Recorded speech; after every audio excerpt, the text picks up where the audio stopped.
sniega vietā krīt uz zemi pelni, deg jumtu lāpas, sijas lūst kā skali. Pat mēmie akmeņi kliedz šausmās skaļi, pat akmens deg. Šai naktī audriņi no jauna dega, kā dūmi elpus macēju man sega, bija palaks piesūcies ar murgu tvani.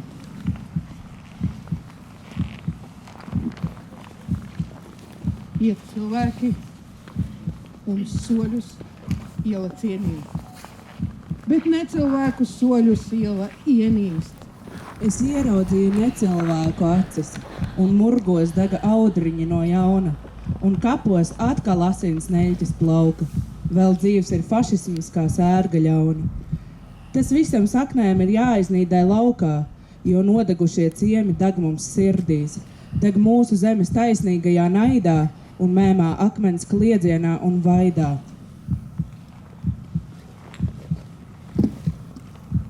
Laikā no 1942. gada 2.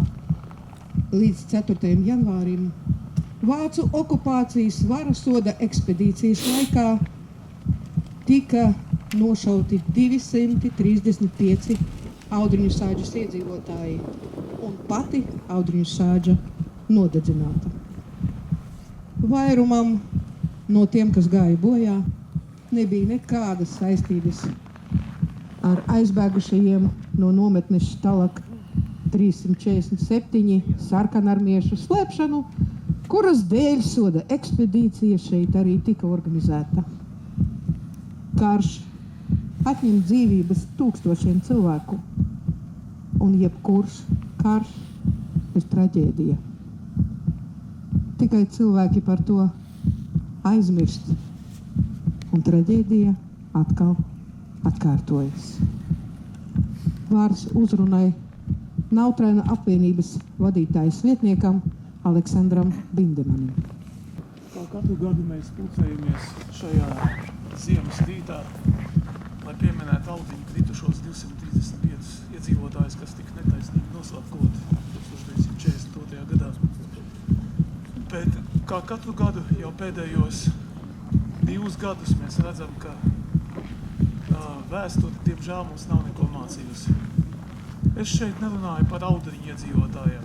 Mēs turam atmiņā šos 235 netaisnīgi bojā gājušos Audriņu iedzīvotājus.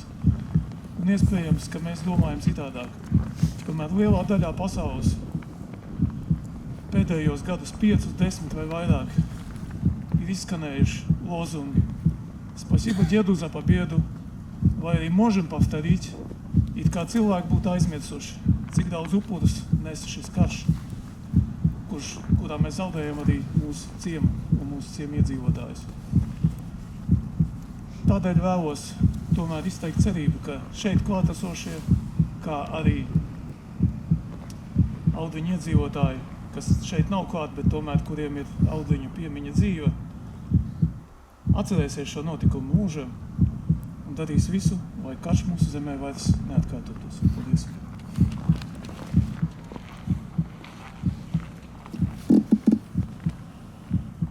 Cienījamie klātesošie, es lūdzu pieminēt gājušos bojā audriniešus ar klusuma brīdi.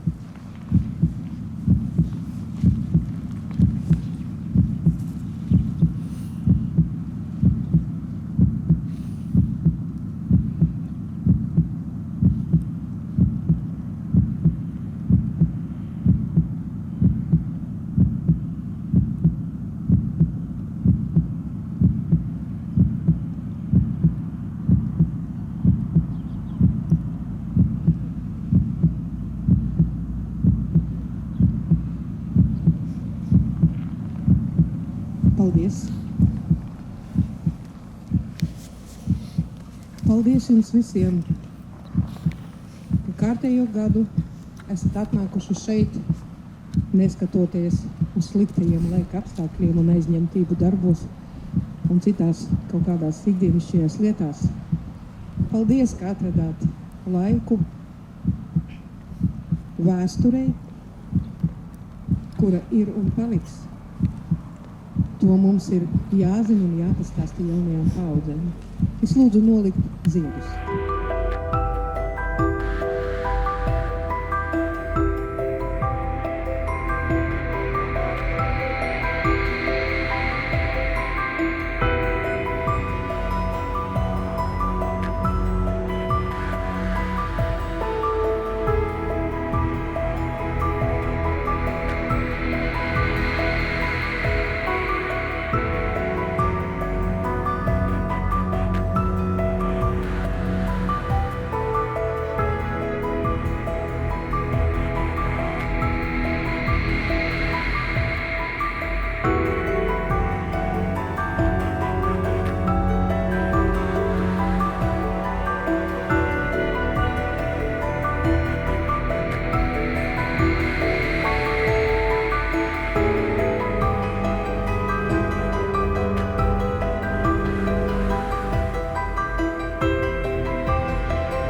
nebeidzams brīnums.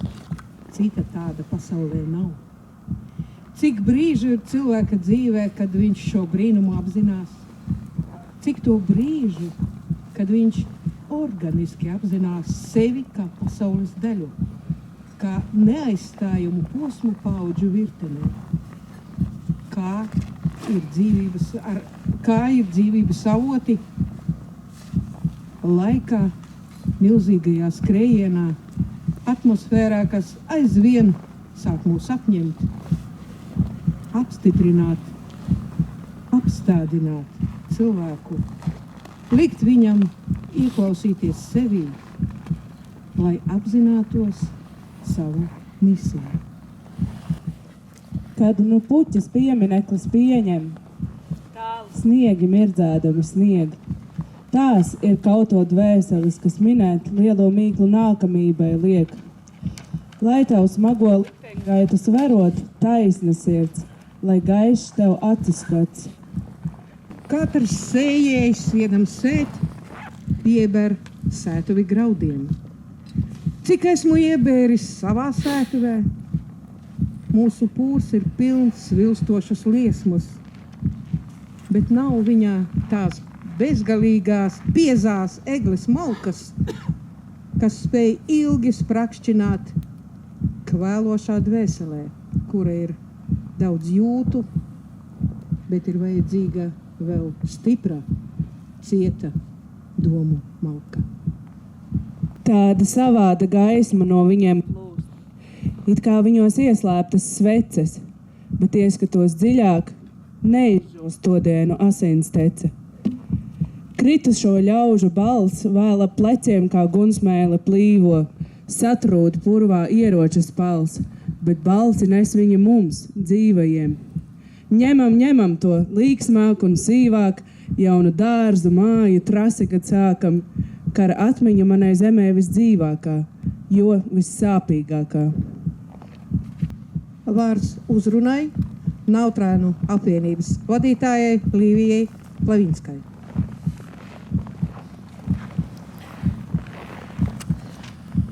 Šodien, ejot pa itu ceļu, izlasot vārdus, viņi mira, lai mēs dzīvotu. Man liekas, tas ir īpaši zīmīgi itamā laikā, kad pasaulē ir tik daudz namīra, kad pasaules varenī atceļaunās reikoitīs atkal ar mūsu dzīvībām, tā kā jī vēlos, ka jī grib nopelnāt naudu iz mūsu rēķina, ja mēs atkal mirstam. Ja pasaulē mirst daudz cilvēku. Tāpatās blokus Ukrainā, Gazas joslā, Āfrikā, visur Eiropā, tas pilnīgi nesavīnojami ar to laiku, kurā mēs dzīvojam. Jo te mocība, kur ir gosa pori mūsim jau gadsimtiem ilgi, nav īmociesa neko. I šodien stovot ite pie motis, kura tur kliepī bārnu, ja aizsorgoju jū. Es kā sīvīta mote saprotu, ka tas ir vienkārši nozīgums pret tautu, kas šobrīd notiek visā pasaulē. Ja es kā sīvīta mote nevaru saprast, ka ir arī bērni, kuri izaug i kļūst par taidim, kas nogalināja citus cilvēkus. Tas ir absolūti napīnamami. Tas ir napīnamami, kas notiek mūsim tepat aiz robežas, kad Krīvija ir uzbrukusi Ukrainai i vardarbīgi galinoja mūsu cilvēkus. Laikam nekad tik tuvai nav pīnotis tas karš, ka es ir pīnotis šobrīd pie mūsim, arī pie mūsu robežām. Vecīs tās aizejot mūžībā, man atsto sauvi zēļu, uzula zēļu, lai man būtu spāks, lai man būtu izturība, dzīvot to dzīvi. Veco mote aizejot mūžībā, man atsto rokstainas začis ar Latviju rokstiem. Tas, lai būtu mana atbildība, lai būtu mana sirdsapziņa par to, ka es dzīvoju itamā zemē, es dzīvoju Latvijā. Es esmu atbildīga par ikvienu, gan par savu ģimenes locekli, gan par porējiem saviem valsts iedzīvotājiem. Ja es domāju, šodien mūsim nolīcot galvus šeit itamā vītā, kur guļ bezvainīgi cilvēki, kas gribēja vienkārši dzīvot, neko vairāk. I kur ir tagad tik daudz tādu cilvēku, kas negrib ni zeltus, ni dimanta pūdus, toaletes, bet grib vienkārši dzīvot. Vienkārši kā cilvēki dzīvot. I daudzi to nesaprot. I šodien nolīkot zīdus, I gudinojot to cilvēku piemiņu, paturēsim lielā atmiņā to, kas ir izdarīts. Mocēsimies no to. Beidzot mocēsimies no to, ka karš nes tikai pūstu I nelaimi. Ka viss ir atrisinājums starp cilvēkiem, ar sirsnīgām sarunām, ar attīksmi, I ar vienkāršu mīlestību. Vienkāršu cilvēku mīlestību. Leitī puksti, kas šodien skan, līku reizi atgādināja mūsu par to, ka mūsu sirds ir silta. Jie ir radīta cilvēkiem. Navas novē. Cilvēk, klau cilvēk, vai tiešām tu ļausi planētu pārvērst par nedzīvu graustu? Mitējies nāvi krautuvēs kraut, briesmīgas beigas cilvēcei draud. Cienījamie klātesošie, pieminēsim tos, kas gāja bojā šeit, Ančpānu kalnos. Te ir neviens 100 nošauto iedzīvotāju. Pieminēsim tos ar klusuma brīdi.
Bargajā ziemā.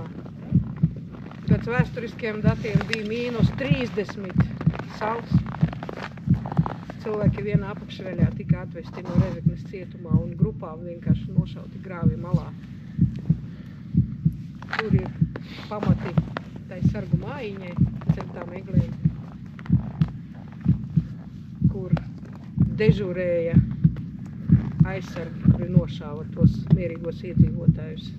Tie nebija tikai audriņieši, tie bija visi, kurus gribēja nogalināt uz to brīdi. Ar smago mašīnu vienkārši pievada klāt, salika rindā, nošāva, sameta grāvi, tad nākamā mašīna. Tā bija viena šausmīga elle zemes virsū.